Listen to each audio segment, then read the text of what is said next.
Well, the BJP has scored a perfect 3 in the latest round of polls in 3 northeastern states, Tripura and Nagaland. Under its belt, with the help of allies, the party is making efforts to form government in Meghalaya as well with Conrad Sangma. Now, Meghalaya was heading for a hung house when Conrad Sangma dialed the BJP's chief strategist Amit Shah for a renewal of their alliance. And Saurabh is joining us for more on that from Meghalaya. And Saurabh, Meghalaya is one state that really emerged as a very interesting contest. We never knew what's going to happen, and of course the alliance wasn't decided on beforehand with the BJP and Conrad Sangma's party, so there were a lot of questions, but after that it all worked in the BJP's favor and there was a post-poll alliance.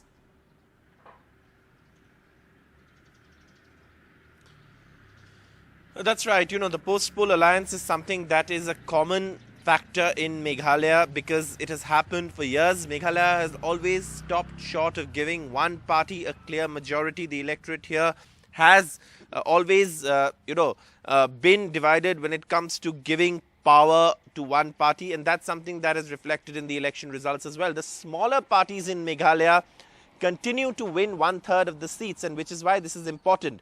If they continue to win these 1/3 of seats, what happens also is that they also will have a stake in the alliance. That's something that we can expect as far as this alliance is concerned. Now, Conrad Sangma already has the letter of support from the BJP. He thanked the BJP in a tweet last evening for the letter of support. But what about the other allies in the previous alliance? Now, the reports that are going around is that the UDP may also join the alliance, because that would really give the alliance a very, very clear majority. Just the BJP and the NPP may not be enough, or it may be too tight, which is something that the new government would not want. So there is that third ally in this missing piece, jigsaw puzzle of government formation, though Conrad Sangma, the Chief Minister, is expected to hold a press conference right here at his residence this morning, and then after that he will go to his, to the governor and meet him, and that is something that perhaps we will see in the next few hours, the developments taking place.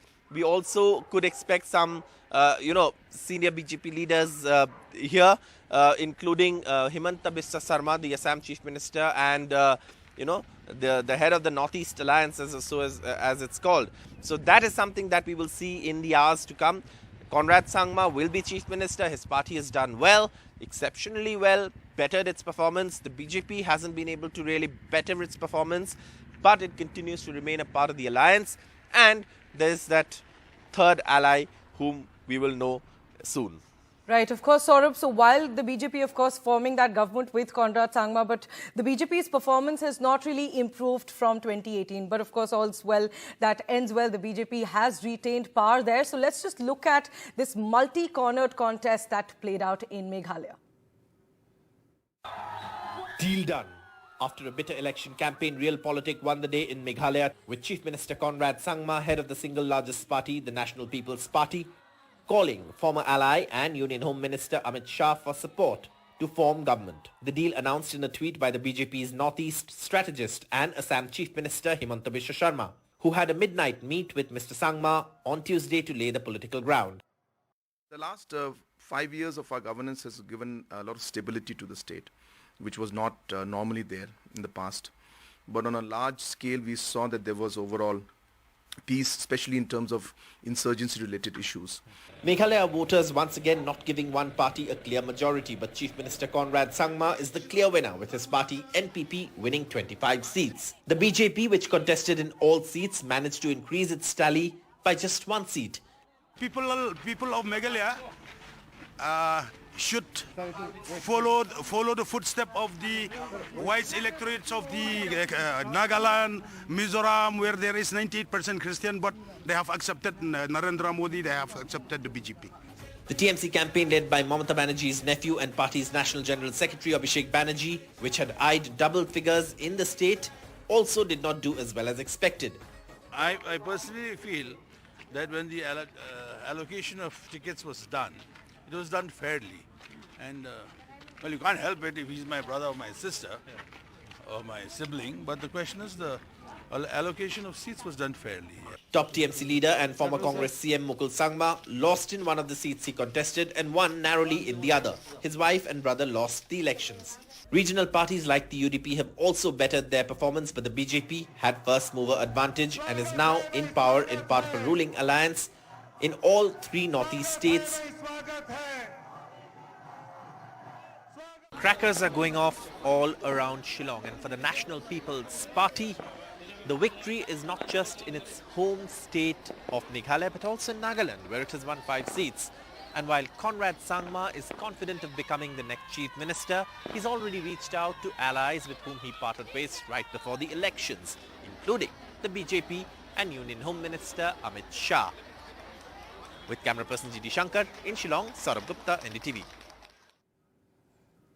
Now let's move to Nagaland, and there the BJP has retained 12 seats, and its Allied Nationalist Democratic Party, or NDTV, won 25 to gain a second term with a huge mandate. And Vedant is joining us for more on that. And Vedant, the result for the BJP in terms of the number of seats and the vote share has remained the same. So interestingly, there's been no growth or no fall either for the BJP. Well, absolutely, Priyanshu. Remember, the victory of the BJP-NDTV alliance was foreseen by many. And in fact, as you rightly pointed out, the BJP's performance has remained exactly the same when compared to the last term. Because this term as well, the BJP has won 12 out of the 20 seats it actually contested. And its vote share also has remained exactly the same at 15%. Now, what really has emerged as an interesting story from the Nagaland polls is, the number of seats regional parties have actually won.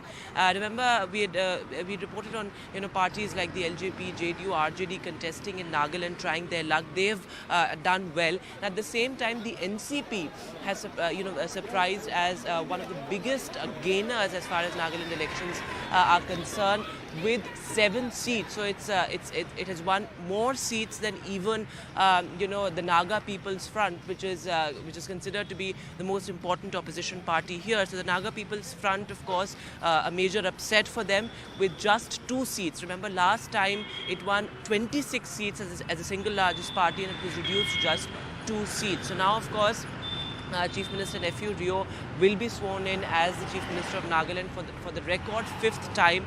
And what is also interesting is that in Nagaland, for the first time in the state's history, 2 women candidates have been elected as MLAs.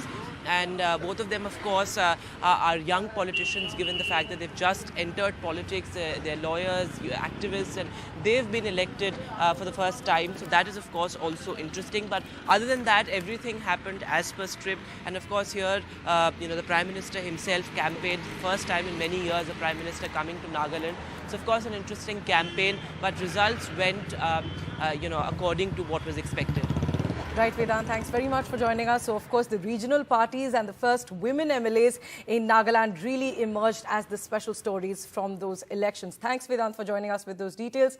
Now, moving on from Meghalaya to Nagaland and now to Tripura, where the BJP has retained the PAR and the Congress Left Alliance has put up a dismal show. But the big story in this election in Tripura is the Tripura Mota party, led by the former royal Pradyot Manekya. Now, the tribal party, which has been pushing for the demand for a separate greater Tripura land, has become the second in the state now.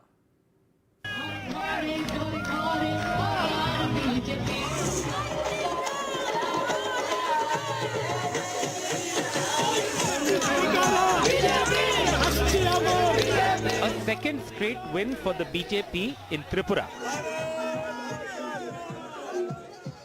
Led by this man, Chief Minister Manik Saha, a dentist and first-time MLA who had just 10 months as the Chief Minister of the Northeastern state, replacing the controversial Biplab Dev.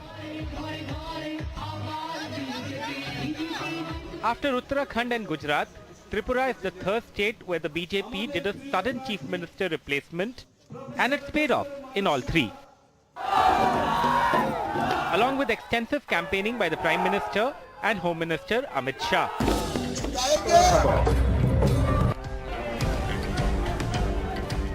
फिर एक बार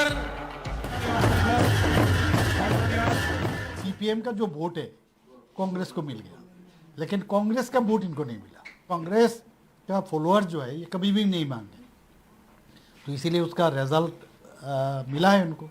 वो जिस तरह सोच रहे थे तो उस हिसाब से तो मिला नहीं। But the bigger story perhaps from Tripura was the 10+ seats performance by a new party, Tripura Motha, headed by this man, ex-royal Pradyot Dev Burma, who left the Congress party in 2019 over a demand for greater autonomy for tribals and a say in the party. Today, he trounced his old party.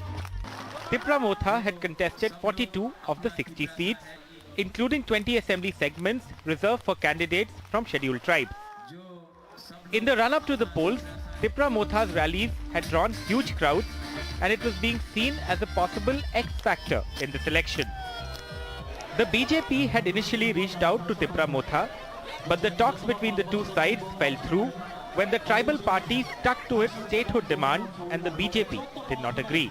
We have emerged as the second biggest party in the whole of Tripura, and I thank the people of Tripura for giving me a chance and giving all of us a chance to express our point of view. I was hoping for a bit more, I have to be honest, but 13 is not a bad result. And if you see the victory of our victory, in some places we have got over 80% votes of the total votes counted. For the Left Congress Alliance, a first for both parties in Tripura, it was a dismal performance, with victories on just 14 seats. The results that have come in, it just shows that the left and Congress, vote sharing and transfer of vote really did not take place.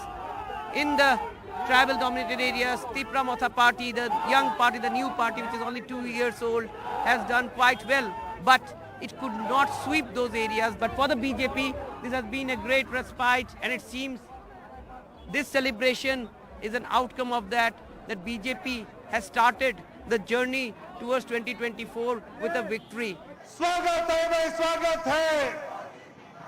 With Ratnadeep Chaudhary and Nukul Rabha in Agartala, Bureau Report, NDTV. Now, after those victories in Northeast, Prime Minister Narendra Modi addressed the party workers at the headquarters in Delhi. And in his congratulatory message to the three states, Prime Minister said that the way the Northeast poll results have been, it extensively highlights that the region is neither distant from Delhi nor his heart. He also hit out at the Congress party, alleging that they have a hatred towards small states. Tripura, Nagaland और मेघालय के BJP कार्यकर्ताओं को भी बहुत बधाई देता हूं। दिल्ली में या हमारे अन्य इलाकों में बीजेपी का काम करना उतना कठिन नहीं है जितना नॉर्थ ईस्ट में है। वहां का कार्यकर्ता हमसे अनेक गुना मेहनत करता है और इसलिए वहां के कार्यकर्ता विशेष रूप से अभिनंदन के अधिकारी हैं। आज के नतीजे आप सभी भाजपा कार्यकर्ताओं की मेहनत का परिणाम है। नॉर्थ ईस्ट के इलाकों के दिलों में कितना प्यार उमड़ करके आया है, उसकी वो अभिव्यक्ति थी। और तब मुझे लगता था कि मेहनत कभी न कभी तो रंग लाती है।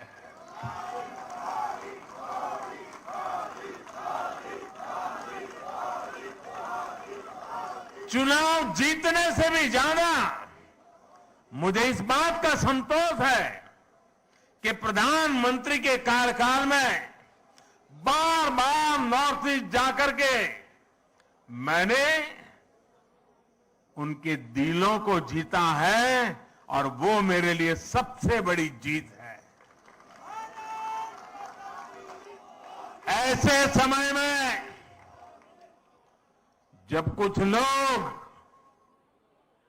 मोदी की कब्र खोदने की ख्वाहिश कर रहे हैं, जहां मौका पड़ता है कमल खिलता ही जा रहा है, खिलता ही जा रहा है। So while the BJP won in those 3 states, retaining power, all of these elections are looking ahead to the road to 2024. Now, Bengal Chief Minister Mamata Banerjee has said that her party will be contesting the 2024 elections alone. So while it is a victory for the BJP ahead of 2024, there are further cracks emerging within the opposition. Mamata Banerjee has ruled out the Trinamool Congress entering any alliance. This at a time when parties such as the Congress are pitching for an opposition alliance for 2024. But Mamata Banerjee says the TMC will fight alone, and that virtually punches a 42-seat hole in the opposition alliance for 2024 even before it took off. Trinamool Congress আর মানুষের যোগ হবে। আমরা ওদের কারোর সাথে যাব না। আমরা একা লড়বো মানুষের সমর্থন নিয়ে।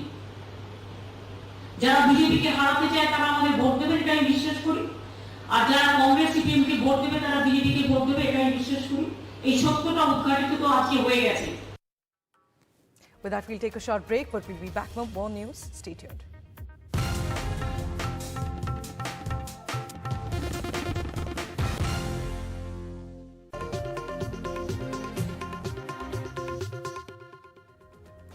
Welcome back. India is hosting a meeting of Quad foreign ministers today. Now, the meeting that is being presided over by External Affairs Minister S. Jaishankar will be attended by US Secretary of State Antony Blinken. Japanese Foreign Minister Yoshimasa Hayashi is also attending the meeting along with Australia's Penny Wong. Now, what will be the focus? The overall situation in the Indo-Pacific in the backdrop of the increasing Chinese assertiveness in the region. My colleague Maha Siddiqui now joining us for more details on that. And Maha, we saw that at the G20 foreign ministers meet yesterday, the focus remained Ukraine, and that was a point of contention. So what can we expect to be on agenda at the G20 meet? A focus likely on the China threat? Yes, absolutely. The Quad, the entire focus largely has been the Indo-Pacific, and it is largely to counter the growing aggression and the hegemony of China. Now, China feels that this is directed towards it only. However, the Quad leaders continuously reiterate the fact that this is not an anti sort of a grouping. However, it is more of a constructive grouping to help those in the Indo-Pacific. For instance, the issue of the vaccine cooperation is something that the Quad leaders constantly cite as far as the Quad cooperation is concerned. But of course, overall, we all know that the Quad came together after almost a decade of this idea of a Quad lying dormant in 2017, largely because of the growing assertiveness, as you pointed out, of China in the Indo-Pacific. And as the Quad leaders today meet here in Delhi, and we are standing right outside the venue. Priyanshi, right behind me is where the Quad meeting of the foreign ministers has just about started. We are expecting this as a breakfast meeting to go about for an hour at least, in which they will further look at how the Quad countries can cooperate, go beyond what we have seen in the form of vaccine cooperation. That was the last big announcement that they made. Why the Quad meeting and the Quad summits become important is because a lot of comparisons have been drawn with AUKUS, which is a three-way sort of a grouping, an alliance, a security alliance to be very specific between Australia, UK and US. 2 out of the members of Quad are part of the AUKUS, and therefore a lot of questions are asked whether Quad, which is not a security alliance, then has any relevance at all in the Indo-Pacific to counter China, and if whether AUKUS overshadows Quad. When we spoke to the Australian Foreign Minister, she denied that, saying the construct of both is different, the outlook of both is different, but that is one of the bigger reasons why Quad meetings are of keen interest. Right, Maha, thanks very much for joining us with those details. So, of course, that crucial Quad meeting currently happening in the national capital, and the focus there remaining on China. Now, meanwhile, as we were just discussing that yesterday, the G20 meeting of foreign ministers was also held in Delhi, and a joint communique was not possible at the G20 foreign ministers meet.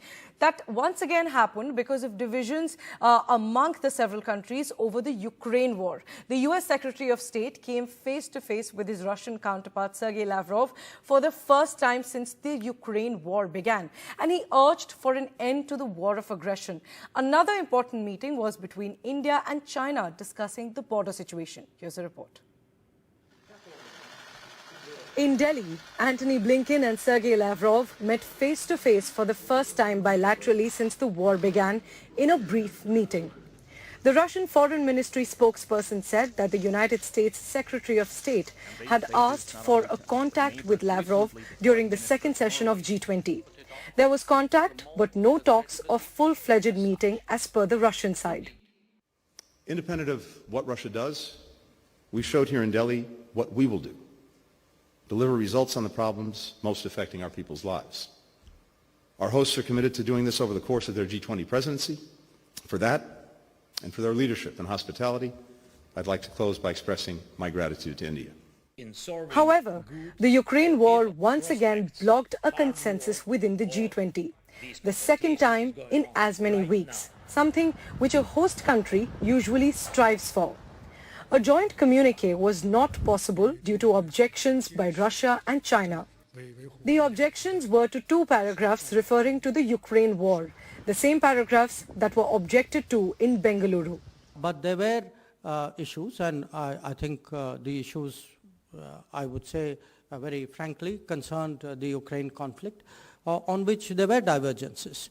So on the bulk of the issues, we were able to get an outcome document. There was a chair summary because there were differences on the Ukraine issue which we could not reconcile between various parties who held differing positions. Ironically, the two paras that Russia and China are objecting to are the same ones that they agreed to in the Bali Declaration. However, Russian Foreign Minister Sergei Lavrov said that much has changed over the last 3 months. And they're looking at you without blinking, but they are not saying anything in response. The only position they have, why Russia has allowed the invasion, and they all emphasized that it was unprovoked. So the Bali formula, that a thing of the last year, of the past, a lot of things became clearer, and not only to us, because we knew about it since long, but to all those who really want to investigate what's going on. Foreign ministers. Though the G7 ministers didn't walk out during any session while the Russian Foreign Minister Lavrov was speaking, they refused a group photo with the Russian Foreign Minister once again after Bali. India now has less than 6 months to ensure that the differences that have become even sharper are set aside before the September summit, where the leaders' declaration will be adopted. This is necessary to make the G20 summit a success despite all hurdles. In New Delhi, Maha Siddiqui for NDTV. Now moving on to a landmark order by the Supreme Court on Election Commission appointments. The top court said that election commissioners will be appointed by a panel including the Prime Minister, the Leader of Opposition and the Chief Justice of India. Now the court verdict is aimed at insulating the top election body of the country from political interference. The Chief Election Commissioners and 2 election commissioners who oversee polls across the country will be appointed on the advice of a committee that will give the opposition and the judiciary a say. So this is including the opposition as well in that say, while earlier the appointments were the central government's prerogative on the advice of the Union Council of Ministers headed by the Prime Minister. In a historic decision, 5-judge bench of the Supreme Court has ordered setting up of a panel comprising of Prime Minister, Leader of Opposition in Lok Sabha and Chief Justice of India for the selection of the Chief Election Commissioner and election commissioners, in an attempt to make the poll body truly independent. Underlining the importance of maintaining the neutrality and independence of the Office of the Election Commission to hold free and fair polls, Justice Ajay Rastogi, while concurring with the majority opinion of Justice Joseph, said in his judgment, in order to allow independence in the functioning of the Election Commission as a constitutional body, the Office of Chief Election Commissioner as well as the election commissioners have to be insulated from the executive interference. There are 2 procedural safeguards available regarding the removal of the CEC. First, shall not be removed from his office except in like manner and on the like grounds as a judge of the Supreme Court. And second, the conditions of service of the Chief Election Commissioner shall not be varied to his disadvantage after his appointment. Constitution Bench of the Supreme Court further observed, the power of the ballot is supreme, capable of unseating the most powerful parties. An election commission that does not guarantee rule of law is against democracy. Election commission cannot claim to be independent and then act in an unfair manner. A person in state of obligation to the state cannot have an independent frame of mind. A party in power will have an insatiable quest to remain in power through a servile commission. The Election Commission has to remain aloof from all forms of subjugation by the executive. The opposition welcomed the decision of the Apex Court over the appointment of commissioners to the poll body. Congress leader and senior advocate Abhishek Manu Singhvi said, "It's a remarkable, a historic judgment. It is strongly welcomed, comprehensively welcomed, and let me tell you very quickly why.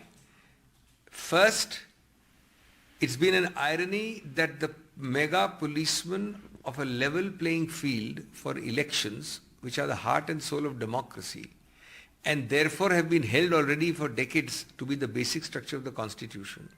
आज का जो निर्णय है सर्वोच्च न्यायालय ने जो दिया है, मैं मानता हूं कि इस देश में प्रजातंत्र या लोकतंत्र या लोकशाही जो आखिरी एक उम्मीद या आशा की जा सकती है वो सुप्रीम कोर्ट है, और उन्होंने आज जो फैसला दिया है वो लोकशाही के लिए बहुत ही महत्वपूर्ण ऐसा फैसला है। और मैं मानता हूं कि ये जो सारी चीजें अब जो अपने आंखों के सामने हो रही है उसको ठीक समय पर नहीं रोका जाए तो इस देश का भविष्य बहुत ही कठिन है। What about the election commission's direction that now? I will see the order. I have not seen the order yet. With the Supreme Court ruling cannot be given retrospective effect, the new system of appointment can come into force only when the next vacancy arises in the Election Commission. That's when Election Commissioner Anup Chandra retires in February 2024. With camera person Sanjay Kaushik, this is Arvind Gunaseka for NDTV. Now moving on to news from Andhra Pradesh. A two-day global investor summit is being hosted by the Andhra Pradesh state government at the AU Engineering College grounds in Visakhapatnam. Now the government hopes to sign MOUs for investments worth 3 lakh crore rupees. My colleague Uma Sudhir now joining us for more details on that. And Uma, Andhra Pradesh's industrial hub Visakhapatnam is hosting the investor summit. What all can be expected? Which all are the companies, the major companies that are participating? Priyanshi, they are expecting actually participation from about 40 countries. We are expecting that major industry leaders, the presence of major industry leaders is going to be there at this particular summit. What I must point out is that Andhra Pradesh has suffered on 2 counts. One, the fact that they did not have capital so far, even so many years after bifurcation, and the 3 capital plan also had caused some confusion. And when Jagan Mohan Reddy, the Chief Minister, went to Delhi to talk about this Investors Summit and to invite people, that is the time that he in fact said Vizag is going to be our capital, and people saw into it the meaning that he is going to be, going for Vizag as the capital of Andhra Pradesh. The second point was Jagan Mohan Reddy is very clear that he wants to kind of change the image of Andhra Pradesh, the perception that he has only been spending on welfare or focusing on welfare of his state and not really focusing on industry, and therefore he wanted to host this conference that was supposed to happen in the last 2 years. It could not happen because of the pandemic, and therefore 2023 has been chosen for this pandemic to happen.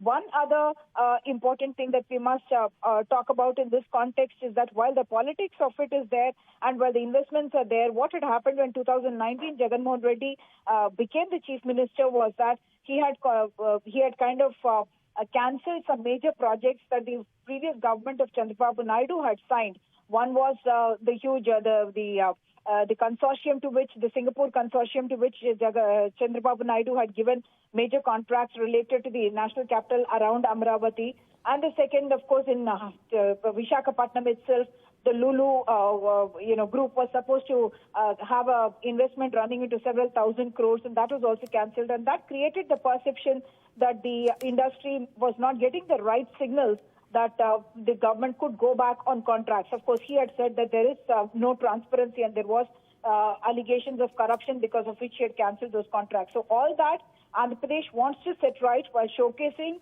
that it has in fact registered the highest GSDP rate growth in 2021-22, and he also wants to showcase that in the last 3 years Andhra Pradesh has been doing ease of doing business. It has been top of the charts among all states in India, and therefore he says that as part of this summit also he's making several offerings, including saying that there'll be a one window clearance within 21 days, and people who come forward to invest can in fact expect land to be allotted within 30 days. Back to you.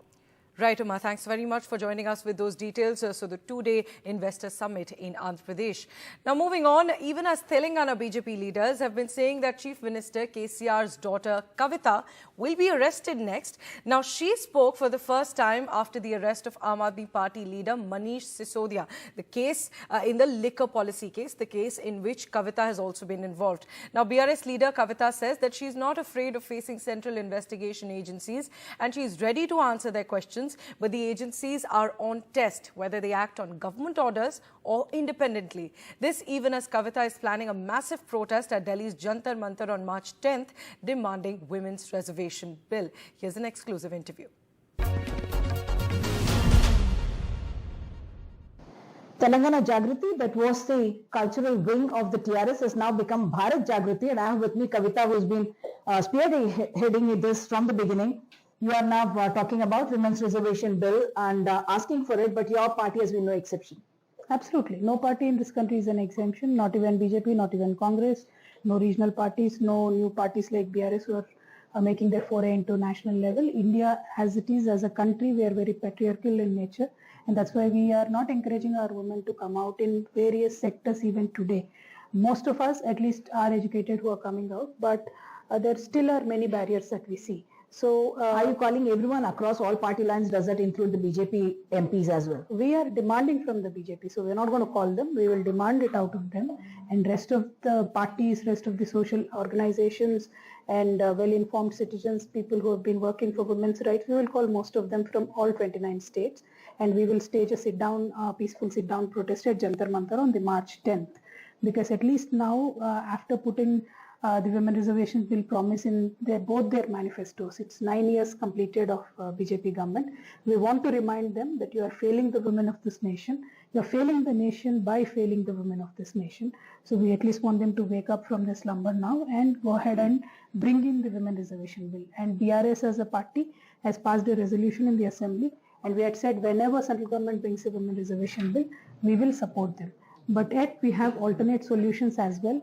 Our honorable leader KCR Garu believes that number of parliament seats have to be increased and then 33% reservation is to be given. And my personal opinion, I believe that each party should be given an independence to pick and choose their 33% of the seats so that more and more women can come into politics. So that women don't compete against women alone. Yes, women should not compete against women, and it means, only one person will win if 6-7 women contest from various parties.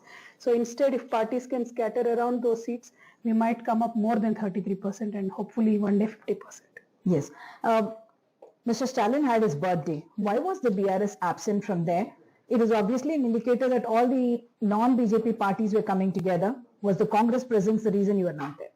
Well, honestly, I don't know about that because I have just come in for the press conference now, what's happened in that. But then you've seen our Honorable Chief Minister on Twitter wished Mr. Stalin, and our friendship is very much intact. So not being present in one event could be of any technical reason. So that apart, you are possibly not invited in that event, but is that because of the mutual understanding between you and the DMK that when a Congress presence is there, the BRS would not be present? No, I am not aware of any such thing. And Uma, I sincerely believe today political parties have to come together, right? But then if every political party wants to stand on a high pedestal and dictate the other political parties, I don't think it's going to work that way. And that is why BRS has constantly said BRS will be a team player. We are there, we will work with like-minded people, and we have demonstrated it time and again. So I cannot speak for what Congress will do, Congress should do, but one thing I know, nobody should talk about leading, but being a team player. And it applies the same as to the Congress as well. Because so when the Congress said in Raipur that yes, we believe that all the non-BJP parties need to come together, you are also willing to work with the Congress. And Mr. Kharge also said we will lead all the parties. That is where I personally have a problem. BRS as a party has not expressed a view yet, but I personally believe today Congress or any other party should be willing to be a part of a coalition, be a team player, put out a strategy to boot out Mr. Modi. We should all work very hard. So if the responsibility, Congress should also own up that responsibility is what I'm saying. Mr. KTR has also spoken now about, CBI, ED, central agencies being used. And this is at a time when Mr. Manish Sisodia has been arrested and your name has come up in the South group time and again. And even in his case, he was not named as accused and directly an arrest has happened. What are your thoughts on what's happening? See, it's been 7-8 months now, not 1 or 2 days. They're constantly trying to drag my name into various issues. Well, I would only leave it to the, decision of the agencies, how transparent they want to be, or they want to play dirty by just leaking out information which was never done earlier. People are actually going to the court saying that our privacy should be protected and things should not be leaked, etc. So if the confidence on agencies is gone, then there is no sanctity left to what they do. Already CBI, ED, IT we've seen have been used by the current regime in contrast to the earlier Congress regime. Congress also did that to an extent, but if Congress raided 200 people, these guys have raided 20,000 people. So there's a stark difference in the usage of agencies. So my simple query is this: I'm always ready because I know I've done nothing wrong and I've been very cooperative and open to all the agencies. Whatever they want to do, they can do. And there is nothing called as a South group, it doesn't exist. But there is something called as an Adani group and it does exist. So my only query with Honorable Prime Minister is, if you see fault only on the opposition side, why should you not check your friends? Why should you not check your own party people? Is everybody in BJP that clean? Is that the messaging that you want to give the people? Because people now understand, and it has become a joke at least across in Telangana villages, that Modi se pehle to ED aata hai. Simple logic. There is nothing more to it. So, but BJP leaders here in the state have been saying, next is Ms. Kavita who's going to be arrested. Let them say. They might be turning into astrologers because they're anyway going to be jobless after the election in Telangana. They're not going to get a single seat as well. So let them turn into astrologers, do whatever. But then by saying so, they're exposing their own party's nexus with the agencies. Their party today puts a press conference, the agency sends a notice to the person. The party today alleges a leader, then there's a raid in that house. Like, for example, I've heard, I don't know, Bengal, Mr. Suvendu Adhikari gave 100 names to Mr. Shah and then all the 100 leaders are being raided. So these are openly being told in various public platforms, social media platforms. If that is the case in this country and you cannot win election on the love of the people, but you need the support of these agencies, I really pity that party, and that will not continue for too long. We will work as BRS very, very hard to boot them out. You spoke about Bengal. People are talking about the Bengal model probably that the BJP will employ in a Telangana as well. Is your party actually preparing for early elections? For two reasons, obviously, that you'll get more time for the general elections to prepare your national party, to become a national party as well. And perhaps the attention of the BJP will be diverted with a Karnataka and they'll not put their entire focus on Telangana if the elections were to happen together. See, two things here. I will not respond to that because party will respond at the appropriate time. But we are like a student who's always prepared.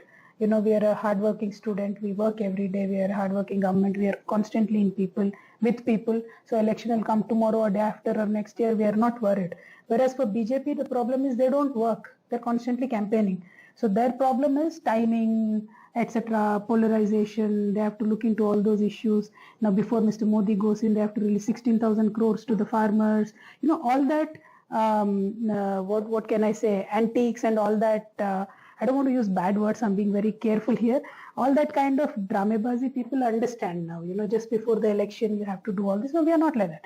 We are constantly in the people. We have till date given more than 67,000 crores to our farmers, but in a dedicated manner, in a continued manner, not just because there is an election or not just because there is something tomorrow. It's our commitment to the people. So we are not worried about BJP, and if at all my party decides, you know, Mr. KCR is always open. He declares it and then goes to the election. Okay, the Supreme Court today said that we will have a panel which will look into the Adani row. Is that something that satisfies you, or are you still saying, like the Congress has been demanding, a joint parliamentary committee probe into this issue? I personally, Uma, believe that the investigation by SEBI will only reveal one aspect of what Mr. Adani has done, and there is much more that needs to be investigated. Many more agencies that need to actually do the investigation, because one after the other, many scams are being surfaced. Since last 2-3 days, we are getting a lot of details on coal, and today morning there has been a serious threat following up on something that has happened in China. And when we look into the past, some 18,000 cases in Zambia. So there's a huge plethora of things that are coming up against Mr. Adani. Now the problem is the proximity of Mr. Adani to the Honorable Prime Minister, and the problem is the investments of public sector units like LSI and SBI. If Mr. Adani's entire debt is 100 rupees, then 40% is taken by the national bank, given by the national banks. That is our fundamental worry. So the CAG should investigate into SBI's accounts, LIC's accounts. So one agency, SEBI, it's a welcome move, because Honorable Prime Minister was not saying anything unless and until directed by the Supreme Court of India. So at least they have opened their mouths and trying to do something. But yet that is just only a part and parcel of what Mr. Adani has done, and the rest of it still needs to be investigated, and we will follow it up. The last question on the election commissioner itself, now saying that it will be the PM, the LOP, the leader of the opposition, as well as the CJI, who will take a call on it. Why was this needed at this time? Election Commission is a body that's been guaranteed its position under the Constitution. Well, that's what we all thought, right? But when repeated complaints were happening during UP election, EVMs found in dustbins, various people complaining about, not in my election I've seen. We've requested the Election Commission time and again saying we've had 24 EVMs in my election. Both had 24 EVMs. Not even single EVM was numbered. Where was the Election Commission then? So there seems to be a lot of lapses in implementing and protecting a citizen's right who's contesting the election. So I'm very happy and welcoming the panel set up by Honorable Chief Justice. I think it's a brilliant move, welcoming move, and I'm truly believing that. With that, time for a short break. We'll be back with more news. Stay tuned.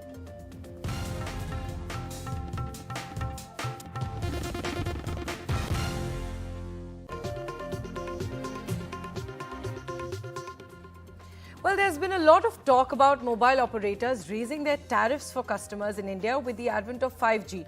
Even Sunil Mittal, the CEO of Bharti Airtel, alluded to the same, saying that users are consuming more data than they pay for. At the Mobile World Congress, Rajiv Makhni caught up with Rajan Vagadia, the president of Qualcomm India, and asked him about his opinion on this issue. Listen in. So now all these capabilities that are coming, the one part, at least in India, people will think is the dark cloud is this constant talk now of the fact that whatever you've been getting till now, those prices will not remain. You're going to pay more for network capability, for data, for just everything that is being happened. There are announcements that happened here at the Mobile World Congress itself. Is this something which is expected, must happen, should happen for the health of the industry? Or do you feel there's going to be a bit of a backlash and India is not ready right now for higher prices? I would say here we should think about one thing. What have we been doing as consumers? Okay. I used to consume, let's say, 1 GB a month around 3 years back or 4 years back. Today I consume probably 30 GB a month on my phone. Now, there is a cost to the bandwidth. Right? Everywhere there's a spectrum cost, there is an infrastructure cost, there is a device cost. If you keep consuming, as all consumers we consume more, I think it does mean that a part of that consumption, right, has to be funded. So what I see is that we have been very lucky in India that at around 2 rupees of an ARPU, we are consuming 22 on an average GB a month on the phone. Look at other markets, we are one of the lowest ARPU market. One of the highest users of data, one of the lowest. I think we have had the privilege, and I'm very confident that the operators in India are so well inclined that even with 5G, they are going to ensure that we do not change our consumer pattern, right? They do it to make money. We are consuming more and we need to pay more. There's this new thought process that maybe those that are consuming the most bandwidth also need to pay for some of that infrastructure. For instance, the fact that, the Netflix CEO was asked, listen, why don't you invest into 5G networks all over the world, because you're the the consumer is using the most. Is that also something where maybe the rest of the industry also needs to come in? Because, you know, the new studies say 46% of data is OTT, right? So are these models you think that could actually come about, or is this just being thrown in the air? No, I think dynamics of the ecosystem partners and what role they play will keep changing. Okay. Right? Increasingly. But does this make sense that OTT platform should invest with 5G network and, you know, pay for the bandwidth and pay for the entire, I mean, they should be part of the license? Honestly, if you look at it, what does with my limited knowledge of what OTT players do invest, but I know that they invest billions of dollars in creating content. They have their role to play. They've already played their role. The content we are consuming, they're investing a lot on that. Individual partners of the ecosystem will always be an overlap, and some will take larger responsibility as we move ahead. It has always happened. And finally, some interesting news. Deepika Padukone has announced that she is among the celebrities that will be presenting at the 95th Oscars. The actress shared a post on her Instagram with the names of all the presenters, the post that you're seeing on your screen. The list also includes Dwayne Johnson, Jennifer Connelly, Melissa McCarthy, Riz Ahmed, Glenn Close, Jonathan Majors and Questlove as well. The 95th Academy Awards will be held on March 12th at Los Angeles Dolby Theatre. With that, it's a wrap on the show. We'll be back with more news on the other side. Stay tuned.